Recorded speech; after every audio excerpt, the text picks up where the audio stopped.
Hello दोस्तों, नमस्कार दोस्तों आज हम बात करने वाले हैं पावर स्टार पवन सिंह के बारे में।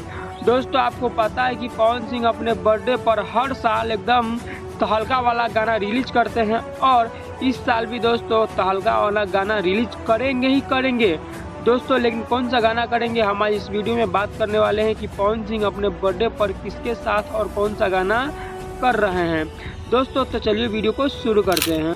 दोस्तों आज से कुछ दिन पहले पवन सिंह का एक वीडियो काफ़ी ज़्यादा वायरल हो रहा था, जिसमें दोस्तों एक कैमरामैन बोल रहे थे कि सर प्लीज़ आइए आपका फ़ोटो लेना है दोस्तों। तो यह वीडियो लोग देखकर ऐसा ही छोड़ दिया था। लेकिन दोस्तों क्या आपको पता है कि यह वीडियो कहाँ का था? अगर नहीं पता तो हम बताते हैं दोस्तों। यह वीडियो था टी सीरीज के मालिक से मिल के जब आ रहे थे पवन सिंह तब का था दोस्तों। पवन सिंह का एक गाना तहलका वाला गाना टी सीरीज चैनल पर आने वाला है, वो भी दोस्तों नूरा फतेही के साथ। दोस्तों भारत का सबसे बड़ा चैनल है टी सीरीज और दोस्तों टी सीरीज पर ही पवन सिंह का गाना आ रहा है नूरा फतेही के साथ, वो भी दोस्तों बर्थडे वाला दिन। भाई का बर्थडे है जी। और दोस्तों पवन सिंह अपने बर्थडे पर फिर से एक बार धमाल मचाने वाले हैं और फिर से एक बार तहलका मचाने वाले हैं। लेकिन दोस्तों अभी यह नहीं तय हो पाया है कि पवन सिंह का कौन सा गाना 5 जनवरी को आ रहा है। लेकिन दोस्तों जैसे ही खबर मिलेगा हम आप लोगों को बता देंगे। लेकिन दोस्तों आपको क्या लगता है पवन सिंह कौन सा गाना को लेकर आएंगे 5 जनवरी को?